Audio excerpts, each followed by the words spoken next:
नमस्कार एस्पिरेंट्स। तो आज हम लोग न्यूज़पेपर एडिटोरियल डिस्कशंस करने वाले हैं फ्रॉम 1 to 3 जुलाई 2021। तो अब हम अपने लास्ट मंथ के अगर आर्टिकल्स देखें तो वो पेंडेमिक से रिलेटेड ज़्यादा थे, तो अब हमने आर्टिकल्स देखने हैं पोस्ट पेंडेमिक को लेके। ठीक है, जैसे डिजिटल डिवाइड।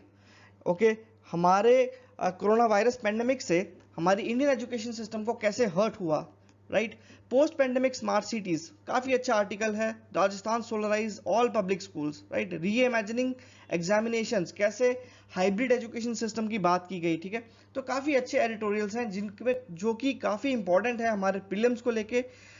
इसमें हम लोग रेडीमेड पॉइंट्स दे रहे हैं आपको आंसर राइटिंग को लेकर, related to every essay, general study subjects, ethics. Okay, तो ये कॉम्प्रिहेंसिव एडिटोरियल्स एनालिसिस है। ठीक है, और आप www.1psc.com पे जाके आप लोग यहाँ का फ्री पीडीएफ भी डाउनलोड कर सकते हैं, राइट। तो प्लीज़ ये हमारे इस इनिशिएटिव को सब्सक्राइब करो, इसे शेयर करो अपने फ्रेंड्स के बीच में, जितने भी एस्पिरेंट्स हैं, जो भी एस्पिरेंट्स आपके सिविल सर्विसेज एग्ज़ाम की प्रिपरेशन करना चाहते हैं। तो आइए अब हम चलेंगे अपने पहले इम्पॉर्टेंट एडिटोरियल की डिस्कशन को लेके, राइट। तो प्लीज़ सब्सक्राइब करें। Thank you so much and let's start with our first editorial. तो पहला इंपॉर्टेंट आर्टिकल है वो ये है, India's 1991 liberalisation leap and lessons for today. तो एलपीजी रिफॉर्म्स हुए थे। एलपीजी मतलब liberalisation, privatisation and globalisation.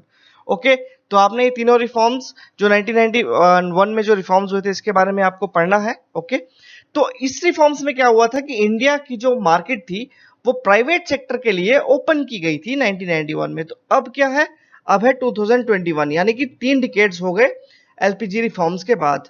Okay, तो ऑथर ने क्या कहा कि ऑथर ने ये कहा कि इंडिया की जो इकोनॉमी में जो ट्रांजिशन आई 1991 से 2021 तक, ओके, और इंडिया ने क्या अचीव किया, क्या इंडिया अचीव करने से पीछे रह गया, और जो अभी इकोनॉमिक स्लो डाउन आया है कोविड 19 पेंडेमिक की वजह से, ठीक है, उससे हमें रिकवर करने के लिए कैसा रोड मैप चाहिए। तो इंडियन गवर्नमेंट को पीछे से अपनी जो 1991 लिबरलाइजेशन रिफॉर्म से क्या क्या अचीव किया और क्या अचीव करना रह गया, राइट, और क्या अचीव करने के लिए उनको कैसा रोड मैप चाहिए, ये डिस्कस किया है इस आर्टिकल में। तो क्या अचीवमेंट थी इंडिया की 1991 रिफॉर्म्स के बाद। ठीक है, तो जो ये रिफॉर्म्स थे इनका मकसद ये था कि at unleashing the energies of the private sector to accelerate economic growth and to do so in a manner that ensured an adequate flow of benefits to the poor। Okay, तो GDP जो थी 1992 से 2017 तक वो average थी 7% पे, right. जब growth accelerate हुई तो पॉवर्टी डिक्लाइन हुई, राइट। तो नए इकोनॉमिक रिफॉर्म से काफी हमारी ग्रोथ को एक्सेलरेशन मिली थ्रू सर्विस सेक्टर, उससे पॉवर्टी डिक्लाइन हुई।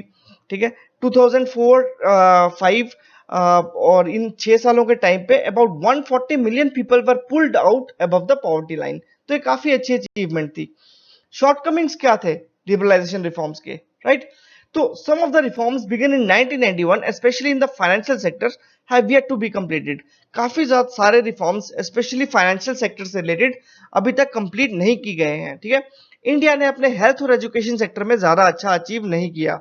ओके, एनवायरमेंटल कंसर्न्स की जब बात करें, राइट, तो इंडिया ने अपनी डेवलपमेंट स्ट्रेटजी जो थी वो इतनी अच्छे से नहीं प्रिपेयर की ताकि एनवायरमेंटल रिलेटेड कंसर्न्स को कैटर किया जा सके। ओके, इंडिया अभी भी middle income group of countries की कैटेगरी में है।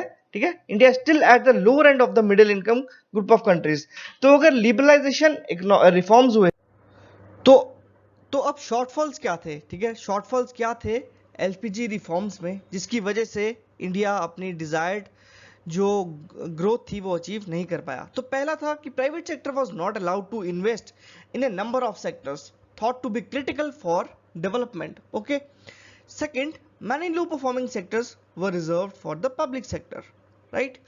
Third, where the private sector was allowed, it could invest only after getting an industrial license which was hard to get। तो यहाँ पे लेबर लॉज, कंपनी लॉज, ठीक है, labour laws, companies act, ease of doing business, तो ये सारा bureaucratic hurdles, red tapism, तो ये सारा एक्वायर करने के लिए, एक बिजनेस को एस्टैब्लिश करने के लिए काफ़ी डिफिकल्ट था। तो जिससे क्या हुआ कि इंडिया में जो बिजनेस एस्टैब्लिशमेंट्स थे उनको काफ़ी रिग्रेसिव फील हुआ, राइट। तो कई सारे आइटम्स जिनका एक्सपोर्ट पोटेंशियल ज़्यादा था, ठीक है, वो रिजर्व रखे गए स्मॉल स्केल प्रोड्यूसर्स के लिए। तो अगर वही प्रोडक्ट्स अगर लार्ज स्केल वही आइटम्स अगर लार्ज स्केल मैन्युफैक्चरर्स को अलाउड कर दिए होते तो उससे क्या होता कि इंडिया में फॉरेन एक्सचेंज और आता, राइट। तो producers could import capital goods and intermediaries needed for production, but this generally require an import license. For example, अगर टायर मैन्युफैक्चरर्स हैं तो उनको रबर इंपोर्ट करने के लिए रबर इंपोर्ट्स का लाइसेंस लेना पड़ता था, तो काफ़ी रिग्रेसिव था। तो कैपिटल गुड्स वो होते हैं जिनसे कि हम फाइनल गुड्स बनाते हैं, जैसे कि रबर से हम लोग टायर मैन्युफैक्चर करते हैं, rubber bands, tyres, toys, multiple products, ठीक है। तो वो रबर एक कैपिटल गुड है, टायर एक फाइनल गुड है।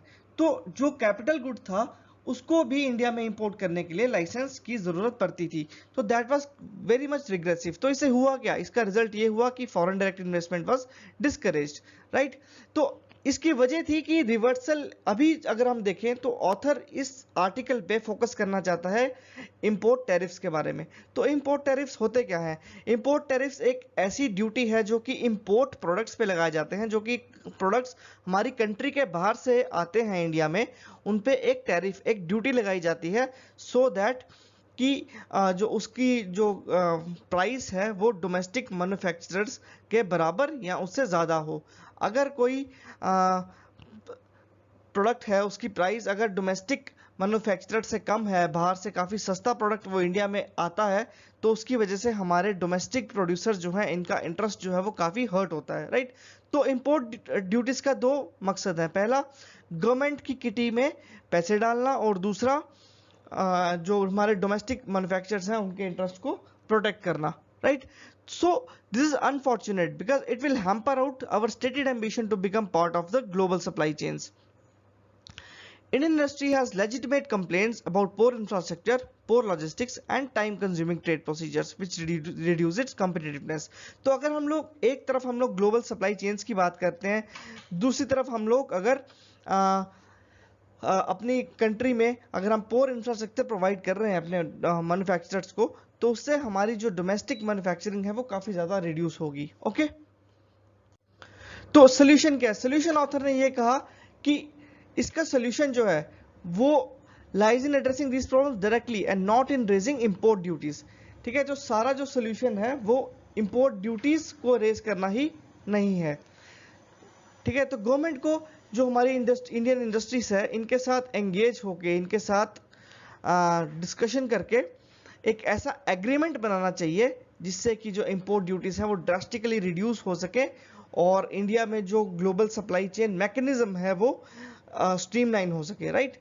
तो नीति आयोग ने जैसे कि रिकमेंड किया था कि एवरेज इंपोर्ट ड्यूटी जो है वो होनी चाहिए 7%। अगर 7% ड्यूटी होती है तो इससे क्या है कि हमारे जो प्रोडक्ट्स हैं वो ऑलमोस्ट सारे जो हैं वो सेम लाइन पे आते हैं। तो इससे क्या होता है कि हम लोग एलिमिनेट कर सकते हैं ड्यूटी रिवर्सल्स वाला मैकेनिज्म।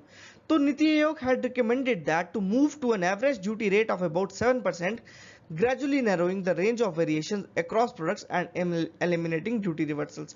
तो जब ड्यूटी रिवर्सल होता है तो काफ़ी ज़्यादा जो फॉरेन मैन्युफैक्चरर्स हैं या फॉरेन सप्लायर्स हैं वो काफ़ी ज़्यादा रिग्रेसिव फील करते हैं towards investing in our economy.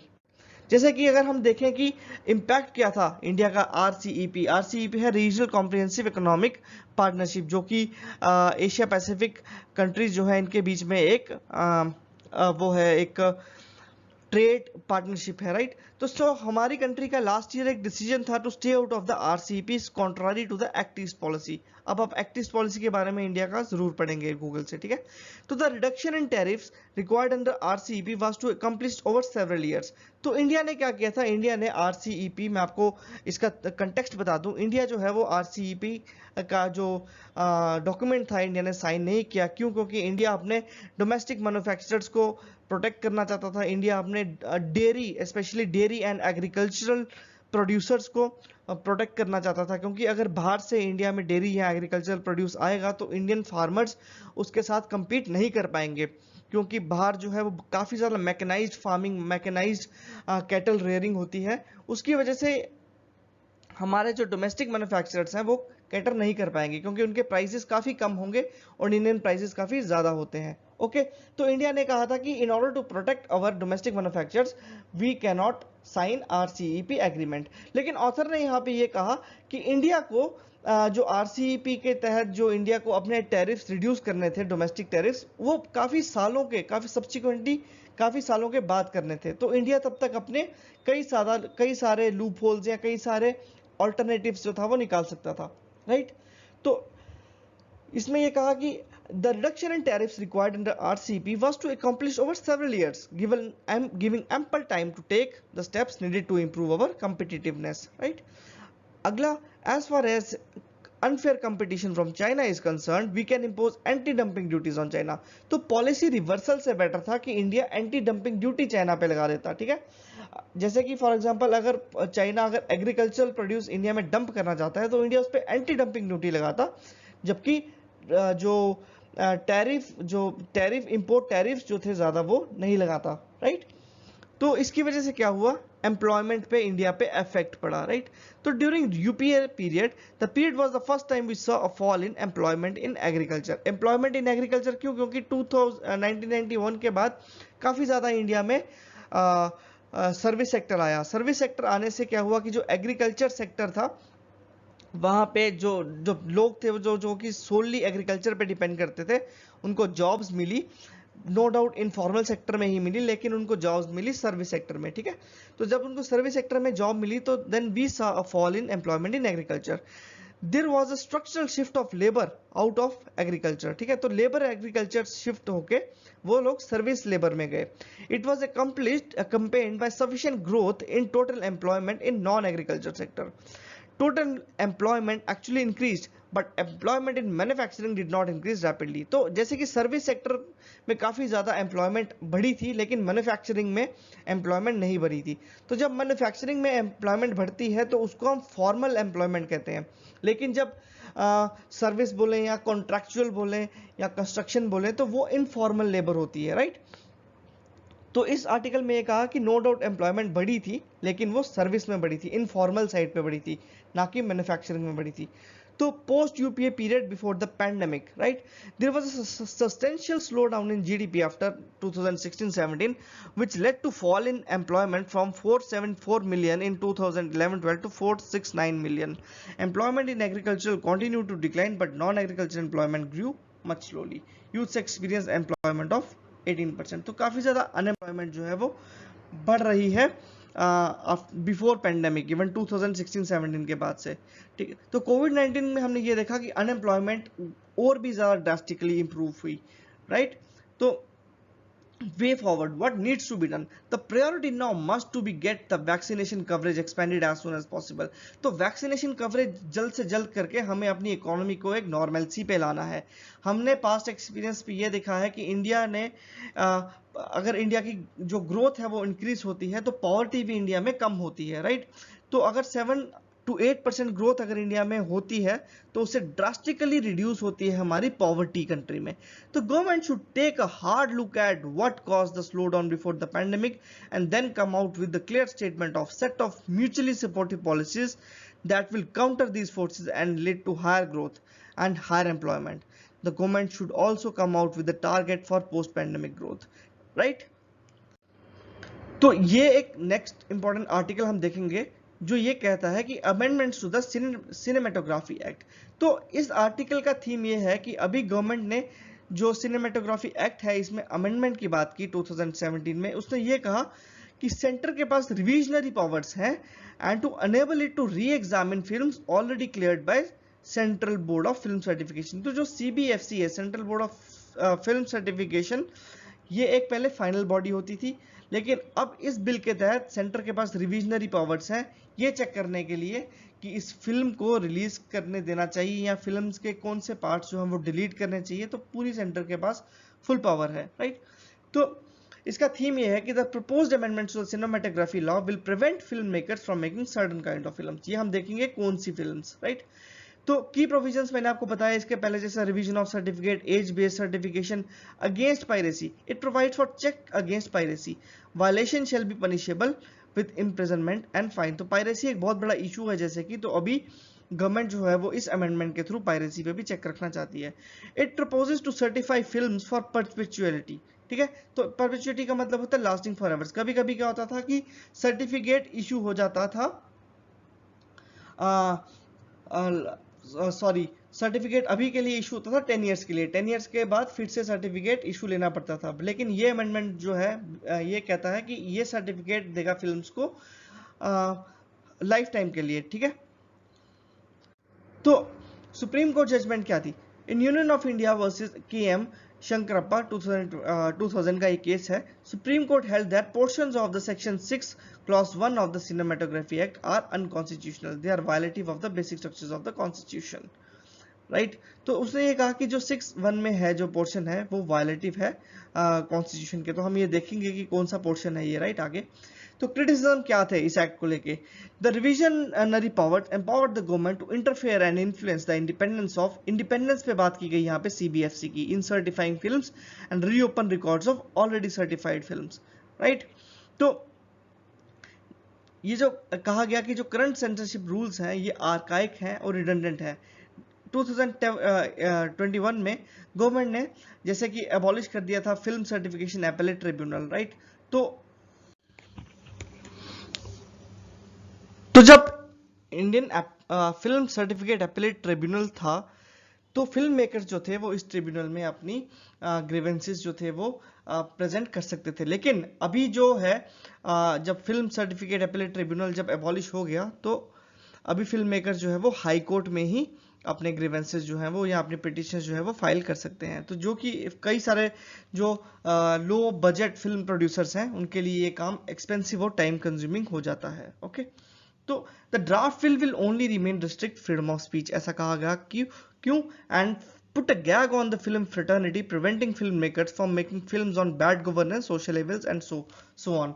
जब गवर्नमेंट के हाथ पे फिल्म सर्टिफिकेशन है, ओके, तो बैड गवर्नेंस से रिलेटेड फिल्म या सोशल एविल्स से रिलेटेड फिल्म या कभी करप्शन से रिलेटेड फिल्म जो है वो गवर्नमेंट रिलीज ना होने दे, ऐसा भी केस हो सकता है। तो any executive authority may be embolden to ban films based on frivolous petitions of groups with vested interest और फ्रिंज ग्रुप्स। तो कोई भी एग्जीक्यूटिव का action, right, based on the petition, कभी कभी क्या होता है कि कई किसी कम्युनिटी के बारे में प्रेजेंट या सती के बारे में कोई मूवी बनती है तो गवर्नमेंट अपने वेस्टेड इंटरेस्ट की वजह से या प्रेशर ग्रुप्स की वजह से वैसी फिल्म रिलीज नहीं भी होने देती। तो इसका कंक्लूजन क्या है? Cinema has emerged as an influential medium of information, entertainment, news, education and historical memory. Cinema is not only a powerful means of communication but also a mirror of society, right? तो it's also a cultural agent of change and subject matter and a source of history.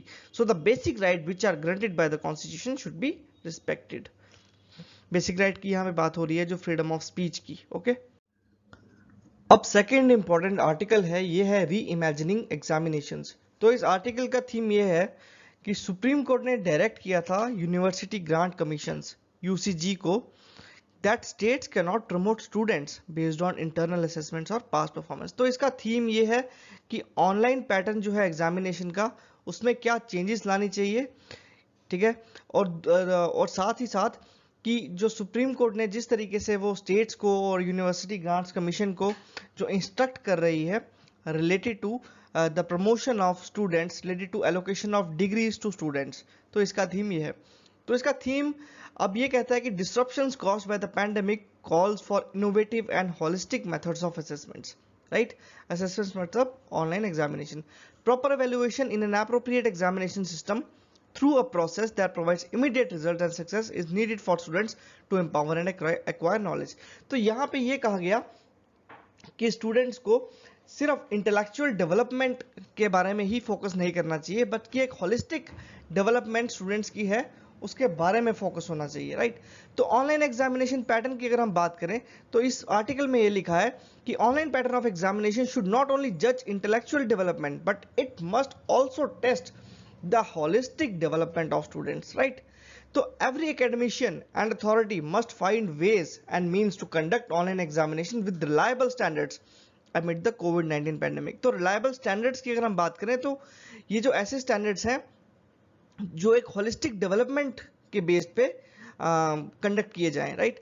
तो rather than calling for the cancellation of exams, constructive strategies particularly in the online mode should be employed to successfully complete examinations during pandemic, right. तो अभी जैसे काफी सारे university students खुश हैं कि उनके एग्जाम्स कैंसिल हो रहे हैं, तो उससे ऊपर उठ के हमें एक ऐसी कंस्ट्रक्टिव स्ट्रेटजीज बनानी पड़ेगी जिससे कि जो हमारे कंट्री के स्टूडेंट्स हैं वो उनकी नॉलेज एम्पावर हो सके और वो एक लेटेस्ट नॉलेज को एक्वायर कर सकें, राइट। तो provisions regarding promoting students, disaster management act 2045 ये कहता है कि states can postpone final year और final semester exams but they do not have the power to direct universities to promote students based on the prior performance, ठीक है। तो students state जो है पोस्टपोन कर सकती है या फाइनल एग्जाम्स को, लेकिन वो ये पावर नहीं ग्रांट कर सकती यूनिवर्सिटीज को कि स्टूडेंट्स को प्रमोट किया जाए या डिग्री एलोकेट की जाए based on their prior performance, right. तो because students assessment was the prerogative of the UCG, the UCG rules clearly stated that degree cannot be granted without examinations. तो ये एक important rule है, okay? तो क्या करना चाहिए? What needs to be done? Final year semester examination should be conducted either online, offline, or a combination of both methods. Therefore, examination pattern should be crafted. तो एक अच्छी knowledge acquire करने के लिए अगर हायर, जैसे अभी न्यू एजुकेशन पॉलिसी आई थी स्कूलिंग को चेंज करने के लिए, वैसे ही अगर हम लोग एक हायर एजुकेशन में अगर हम एक ड्रास्टिक शिफ्ट देखना चाहते हैं, holistic development of every student और एस्पिरेंट, तो एग्जामिनेशन पैटर्न को हमें दोबारा से रिक्राफ्ट करना पड़ेगा। तो new examination pattern must include the assessment of education objectives of understanding, critical and independent thinking, problem solving ability and reflective thinking. आजकल की मल्टीनेशनल कंपनीज या आजकल की जो वर्ल्ड है, ग्रोइंग वर्ल्ड है, ये सारी चीजें भी डिमांड करती हैं। तो based on the growing world हमारे एजुकेशन पैटर्न को भी वैसे ही चेंज होना पड़ेगा, सो दैट कि जो एप्लीकेशन है नॉलेज का वो हमारे स्टूडेंट्स में चेंज हो सके, राइट। तो it should assess analytical and application skills rather than mere knowledge in a given time slot. ये बहुत इंपॉर्टेंट लाइन है। This would enhance the quality and competence of students. तो इसके अंदर हमें अगर हम टेक्नोलॉजी का यूज करें, जैसे रिसेंटली माइक्रोसॉफ्ट ने मेमोरेंडम ऑफ यूनियन साइन किया फॉर एक स्टेट के साथ, इंडियन स्टेट के साथ उन्होंने मेमोरेंडम ऑफ यूनियन साइन किया था for importing skill education to teachers as well as to students and to give them technical education. उन्होंने डिजिटल डिवाइड को खत्म करने के लिए टेक्निकल एजुकेशन देने के लिए माइक्रोसॉफ्ट ने एक MOU साइन किया था, राइट। तो अल्टरनेटिव्स ये निकाले गए ऑनलाइन टेस्टिंग के, such as open book test. It will counter rote learning. Rote learning India में खत्म करना बहुत ज़्यादा ज़रूरी है। It will also sensitize students to real learning and analytical and application skills. तो वे फॉरवर्ड क्या है? Testing the knowledge gained and the presentation of that is the essence of education. Testing the knowledge gained and the presentation of that, ये बहुत important line है, ठीक है। Testing the knowledge gained and the presentation of that is the essence of education. Criticism should be accepted constructively in order to frame an innovative examination system.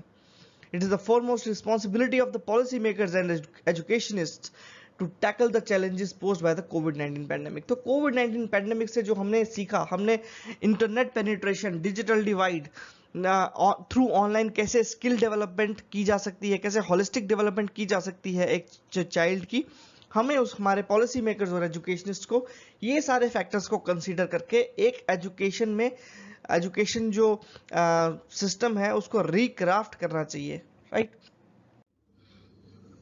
अब next important article है envisioning the post pandemic smart city. तो अब तक हम लोग smart city के बारे में जब इमेज बनाते हैं तो हमारी इमेज में आता है e governance practices, technological upgradations, ठीक है, smart roads, smart electricity, smart water supply, right. तो लेकिन इस आर्टिकल में ये कहा कि हमें जो हमारा पर्सपेक्टिव है गवर्नमेंट का, सिटीजन्स का स्मार्ट सिटी को लेके, वो हमें थोड़ा सा चेंज करना होगा। चेंज इन द सेंस कि हमें जो हमारा स्मार्ट सिटीज बनाने का जो हमारा नजरिया है वो हमें पॉल्यूशन, क्लाइमेट चेंज, ठीक है, फ्लड्स, ड्रॉट्स, हमें इकोलॉजिकल बैलेंसिंग को मद्देनजर रखते हुए हमें स्मार्ट सिटीज जो हैं वो डेवलप करनी होंगी। तो इसका थीम ये है कि pandemic has shown us that the pathway for smart cities and also other towns which are not on the map needs to change.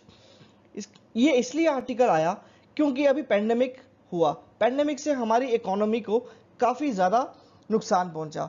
तो अगर हम अपनी सिटीज़ को इस तरीके से स्मार्ट बनाएं कि पैंडेमिक से हमारी सिटीज़ की जो इकोनॉमिक व्यवस्था है वो खराब ना हो, तो वो एक हमारे लिए एक नया विजन होगा, हमारी कंट्री के लिए एक नया विजन होगा, राइट। तो इसका बैकग्राउंड ये था, India cities have well known infrastructure deficit, ना यहाँ पे पानी की सही व्यवस्था है, waste management, sewerage, transport arrangement, high level of pollution, climate change और काफी सारा कुछ।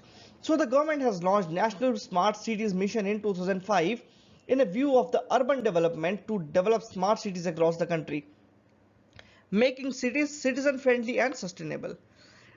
ठीक है, इसके तहत 100 cities were chosen through a competition among the states। The center would support the chosen projects and others would learn from them, right। तो smart city project के बारे में अगर हम बात करें तो अभी तक globally there is no uniform definition of smart cities, कोई भी ऐसी प्रॉपर डेफिनेशन नहीं है स्मार्ट सिटीज को। Smart city generally have a technocentric vision, जैसे मैंने आपको बताया, smart homes, high level of connectivity, ubiquitous data, ये सब हमारे स्मार्ट सिटीज के बारे में आज की डेट में हम लोग ऐसा सोचते हैं। तो this can help government allocate resources optimally and take time decisions to raise efficiency and improve standards of living. लेकिन पेंडेमिक के टाइम पे सिटीज ने कैसा परफॉर्म किया? The COVID-19 interrupted the life of cities, disrupted economic processes and paralyzed the vibrant urban life. Due to the pandemic, thousands had to desperately look for emergency medical care in scarce health facilities, while the flashy smart developments built for leisure and shopping remained shuttered। तो कई सारे जो smart development थी, malls थे, hotels थे, वो सारे बंद रहे, लेकिन जो मेडिकल केयर था जिसकी सबसे ज़्यादा ज़रूरत थी वो अभी भी काफ़ी उसकी कंडीशन जो थी वो सही नहीं थी। तो हमें स्मार्ट कहाँ होना है? हमें हेल्थ फैसिलिटीज़ को लेके स्मार्ट होना है, राइट। तो यहाँ पे हेल्थ फैसिलिटीज़ की बात की गई और साथ में इकोनॉमी की बात की गई। तो पेंडेमिक ने हमें ये बता दिया कि स्मार्टनेस जो है वो बड़े बड़े मॉल्स, बड़ी बड़ी रोड्स से ऊपर उठ के भी स्मार्टनेस हमें कहीं और दिखानी है। The integrated command and control centres function as a war rooms for COVID-19। They help cities in fighting the pandemic through information dissemination, improving communication, predict analysis, and supporting effective management. But people struggle for information and access to medical care during the second wave. This shows the poor efficiency of these centers, right?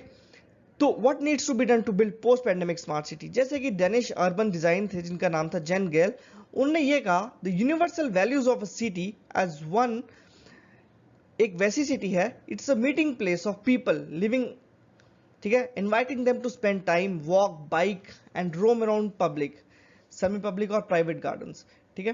तो इस तरीके से एक उन्होंने smart city का vision बताया कि ऐसी स्मार्ट सिटी होनी चाहिए। It should be developed in consonance with the ecology and environment, right. Focus should be on creating green and blue city, which means that less destructive flooding, more water to harvest, and lower peak temperatures. City should apportion the available road space for bicycles, right?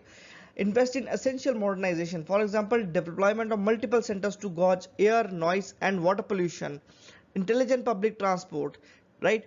There should be democratic planning to ensure every section of society has a voice in the process and not merely those who have digital access। तो digital divide के बारे में भी बात की गई, तो सिर्फ सारों को यहाँ पे अपनी बात रखने की, यहाँ पे एक फ्रीडम हो, एक सबको अपनी बात रखने की, यहाँ पे प्लानिंग में पार्टिसिपेट करने की यहाँ पे क्षमता हो। तो कंक्लूजन ये देखें अगर हम, the pandemic has come as a remarkable opportunity to review the paradigm of smart cities and to steer the course of hundreds of other towns that are not on the map. They should be helped to frame their plans around the people and nature, to learn from mistakes and to avoid expensive technological solutionism।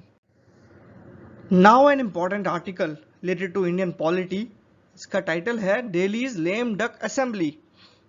तो lame duck का मतलब क्या है? Lame duck का मतलब ये होता है a politician in the final period of office. तो दिल्ली की असेंबली को क्यों कहा गया लेम डक? क्योंकि यहाँ पे अभी रिसेंटली जो national capital territory of Delhi amendment act जो हुआ 2021, इसने सारी की सारी पावर्स जो थी वो जो फाइनल पावर्स थी, जो फाइनल कॉल थी वो यहाँ के एलजी को दे दी, यानी कि लेफ्टिनेंट गवर्नर को दे दी। तो जो असेंबली थी उसकी जो फ्रीडम ऑफ स्पीच थी या फ्रीडम ऑफ एक्सप्रेशन था उस पर काफ़ी ज़्यादा इफेक्ट हुआ। तो इसी के बेस पे ये आर्टिकल जो है वो प्रेजेंटेड है। तो इसका थीम ये है कि government of GNTCTD amendment act 2021 prohibits the exercise of free speech in the assembly and it's committees. ये कैसे, ये मैं आपको अभी बताऊंगा। ये एक्ट था, ये एनैक्ट हुआ था 1992 में। Under this act the legislative assembly was given the power to regulate its own procedure as well as the conduct of its business. तो जब 1992 में ये एक्ट आया था तो इसमें लेजिस्लेटिव असेंबली को अपना प्रोसीजर, अपनी जो रूलिंग थी और अपना जो बिजनेस था असेंबली में वो गवर्न करने की पूरी पावर दी थी। ठीक है, this sought to provide a delicate balance. Delicate balance किसके बीच में? एलजी के बीच में और असेंबली के बीच में। The act provided a unique constitutional position to Delhi. It is neither a full state nor a central government union territory. ठीक है, क्योंकि दिल्ली जो था वो फुल स्टेट नहीं है। दिल्ली क्या है? एक सेंट्रली गवर्नड यूनियन टेरिटरी भी नहीं है। दिल्ली की एक अपनी असेंबली है जहां पे एलजी बैठते हैं। राइट, तो क्रिटिसिज्म्स क्या था इस एक्ट का 2021 का? इसे रेट्रोगेट लॉ कहा गया। इसका मतलब the act is regressive in nature, it has turn the clock back on representative democracy. ठीक है, तो it has reduced the autonomy of the elected government and vested several crucial powers in the unelected lieutenant governor who is the representative of union government। तो इसने ये federal structure को हमारे hurt करने के लिए कहा इस ऑथर ने इस एक्ट में। ठीक है, तो no more functional independence. The act deprive Delhi elected MLAs of power to conduct effective business in the assembly. The act prohibits the assembly from making any rule enabling either itself or its committees to consider any issue concerned with day-to-day administration of the capital। right? तो आप लोग comment में ना, आप लोग comment में ये बताएंगे कि ये जो GNCTD एक्ट है इसके प्रोविजंस क्या हैं।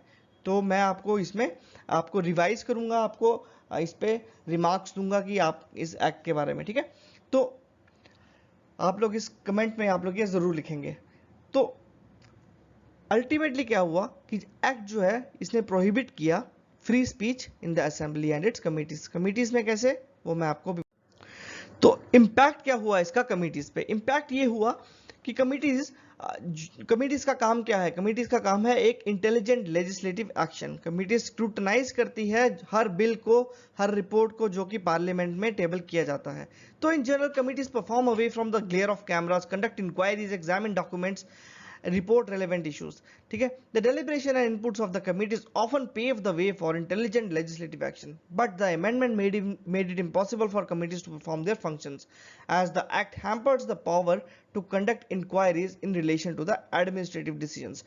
जब आप इस एक्ट के बारे में पढ़ेंगे और एक एक जो इसका प्रोविजन है एक्ट का, इसके साथ जब आप कोरिलेट करेंगे तो आपको पता चलेगा कि एक्ट जो है वो कैसे हैम्पर करता है कमिटीज की पावर को, जिससे वो इंक्वायरी कर सकती है एडमिनिस्ट्रेटिव के एक्शंस और डिसीजंस पे। Right, so the critical legislative functions that have rendered the Delhi assembly a legislature will now remain in name only. Right, तो कंक्लूजन इसका देखेंगे कि Delhi assembly has no more functional independence worth its name. It is unable both to articulate the concerns of the electorate and hold the political executive to account। तो ये काफी important article है जिसमें राजस्थान ने सोलराइज की अपने अनइलेक्ट्रिफाइड पब्लिक स्कूल्स को। Right, तो इसमें ऑथर ने ये कहा कि rural power solutions even other states can accumulate. तो रूरल जो एरियाज हैं हमारे, उनकी कैपेसिटी बिल्डिंग में बात की गई। अगर राजस्थान के पास सोलर एनर्जी ज़्यादा है तो उनने कैसे अपने आप को कैपेबल बनाया कि वो हार्नेस कर सके अपनी सोलर एनर्जी को और इलेक्ट्रीफाइड कर सके अपने पब्लिक स्कूल्स को। राइट, तो अगर हम बैकग्राउंड इसके बारे में देखेंगे तो according to the world bank, India ने बड़ा ही रिमार्केबल प्रोग्रेस किया है in providing energy access to rural areas. ठीक है, तो India has nearly doubled the number of electrified rural households from 55% in 2010 to 96% in 2020। However, the measures of access to power supply discounts large areas of essential and productive human activities such as public schools and primary health centres. Still बहुत सारे loopholes हैं, जैसे कि unreliable electric power supply है rural areas में, तो कई सारे लूप होल्स हैं, बट इंडिया फ्यूचर में इसको ज़रूर जो है वो फिक्स करेगा ऐसे लूप होल्स को और ऐसे गैप्स को फिल करेगा। तो राजस्थान का मॉडल क्या है रूरल इलेक्ट्रिफिकेशन का? तो राजस्थान RERC जो है, वहाँ का जो कमीशन है, रेगुलेटरी कमीशन, उसने ऑर्डर किया स्टेट की 3 पावर डिस्ट्रीब्यूशन कंपनीज को to solarise unelectrified public schools. It will electrify about 1500 government run schools in the remote parts of the state with rooftop solar panels and generate about 15 megawatts of power. It has also suggested installation of batteries to ensure storage of power. Okay? तो इसके benefits क्या होंगे? इसके benefits ये होंगे, it will enable children to access education, for example digital education, right. और जैसे हमने पीछे ये कहा था कि इंडिया का जो कूलिंग एक्शन प्लान है, उसमें हमारे सिटीजन्स को हेल्दी और प्रोडक्टिव बनाने की बात की गई। तो अगर एरिया जो स्कूल जो हमारे होंगे इलेक्ट्रीफाइड होंगे, तो हमारे सिटीजन्स जो है, हमारे बच्चे जो हैं स्कूल के, वो काफ़ी ज़्यादा हेल्दी और प्रोडक्टिव रहेंगे। ओके, तो it will also benefit several other crucial aspects of rural life. Government schools serve as public spaces in rural areas. They act as COVID-19 center cares, house for villagers in them at the time of disasters, and polling centers. Battery storage of powers ensure that they cater to children's after school activities. तो काफ़ी अच्छे benefits हैं इसके। तो plus जो सबसे important benefit है वो है towards clean energy. The RERC orders also directs Rajasthan's cash strapped discoms to seek corporate social responsibility funds, CSR funds लो और सोलराइज करो स्कूल्स को। ये काफी अच्छा स्टेप था इनका, ठीक है। और this removes the burden of infrastructure development expenses on discoms, right. Discoms जो होती हैं वो स्टेट रन इलेक्ट्रिसिटी कंपनीज जो है उनको, ठीक है, while also ensuring clean energy for the schools. तो इसका एक कंसर्न ये है कि bulk infrastructure is susceptible to extreme weather events. अगर इतने ज़्यादा रूफटॉप पैनल्स लगाए गए हैं, इतनी ज़्यादा स्टोरेज वो लगाई गई हैं, बैटरीज लगाई गई हैं, तो बहुत काफ़ी बल्कि इंफ्रास्ट्रक्चर है जो कि एक्सट्रीम वेदर इवेंट्स पे खराब भी हो सकता है, right. So a decentralised model of power generation would prove to be a more climate resilient, right. तो क्या करना चाहिए? What needs to be done? Climate proofing क्या है? A greater number of public buildings could be used to install rooftop solar panels. Okay, buildings such as primary healthcare center, panchayat, railway station, etc should be transitioned to utilize clean energy, and with battery storage they can also uh, uh, they can also use electricity even during the extreme weather condition, ठीक है। तो इसको हम करेंगे climate proofing। तो we should also encourage large scale companies to invest into rural electricity. We need to ensure that such projects should not destroy the environment and will be most productive, cost effective and optimal for human activity. Different government departments should come together to provide holistic, climate resilient and clean energy access. तो ये इसका एक काफी अच्छा way forward है। Okay, तो अब ये आर्टिकल है, इसके बारे में हम पढ़ेंगे। इसके बारे में हमने ऑलरेडी इसका जो बेसिक्स क्लियर करने के लिए हमने एक इंडिया चाइना गालवान कॉन्फ्लिक्ट करके एक आर्टिकल है हमारी, एक वीडियो है जिसको आप जरूर पढ़ें, उसके बाद एक आप ये आर्टिकल देखें। तो इसका टाइटल है कि in a sanitary backdrop there is no hand of peace. इसका थीम ये है कि China is celebrating the 100th anniversary of the foundation of Communist Party of China, जो कि अभी वहाँ की रूलिंग पार्टी है, but an atmosphere of unpredictability of India China relations still prevails. कैसे ही हम देखेंगे। रिसेंट क्लैशेस क्या थे? जैसे मैंने आपको बताया कि इंडिया चाइनीज आर्मीज एंगेज हैं, एक कन्फ्लिक्ट है इनका 500 जो कि लेक है लद्दाख में, गालवान वैली में, देमचौक एंड दलोदेक ओलिडी, ईस्टर्न लद्दाख में सारे रीजन्स हैं, राइट। अभी कुछ रिसेंटली एक डिसएंगेजमेंट, एक स्टेटमेंट साइन हुई थी दोनों कंट्रीज के बीच में, जिन्होंने अपने अपने जो पोस्ट थे हमारे गालवान वैली में वो फिक्स कर लिए थे, और ये कहा था कि जो पैंगोंग सो जो लेक है उसको नो पेट्रोलिंग लेक बनाया जाएगा, राइट। तो लेकिन चाइना का क्या है, चाइना का प्रॉब्लम ये है कि China is reportedly raising new militia unit, military unit China raise कर रही है comprising local Tibetan youth to be deployed in eastern Ladakh. तो चाइना पे काफ़ी ज़्यादा ब्लेम लगाए जाते हैं कि वो लोकल तिब्बतियन यूथ जो है लद्दाख में उनको ट्रेन कर रही है एक नया मिलिट्री यूनिट बनाने के लिए। तो China's misadventure in Ladakh export certain shortfalls with regard to the mechanisation of China's People's Liberation Army. तो क्या थे possible reasons for the rise in misadventures from China side?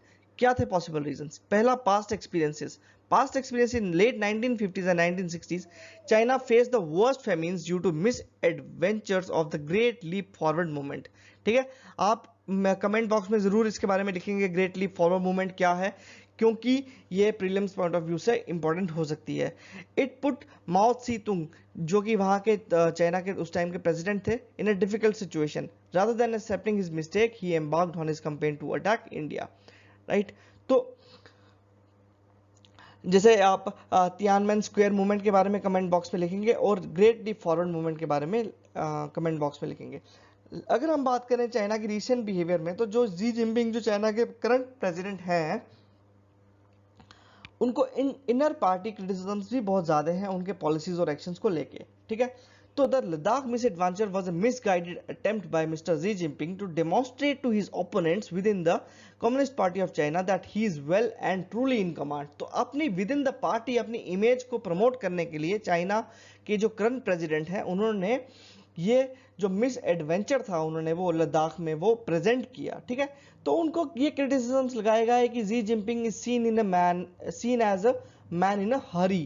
Okay, he seeks to consolidate his power and achieve a preeminence of the kind enjoyed by the Chinese emperor in the past. He has attempted to accelerate the pace at which China expects to overtake the US as the world's most number one superpower. ठीक है, तो अपनी हरी में उन्होंने वो अपने इस ध्यान में, इस हड़बड़ी में रहे, इस ध्यान में रहे कि वो ओवरटेक करना चाहते हैं यूएस को। वो वन बेल्ट OBOR जो वन बेल्ट वन रोड जो उनका एम्बिशन है उसको जल्द से जल्द पूरा करने के लिए वो प्लस वर्ल्ड में अपनी हेजेमनी क्रिएट करने के लिए वो एक ज्यादा ही उतावले हो रखे हैं। तो उनको ये क्रिटिसिज्म उनके ऊपर किया गया।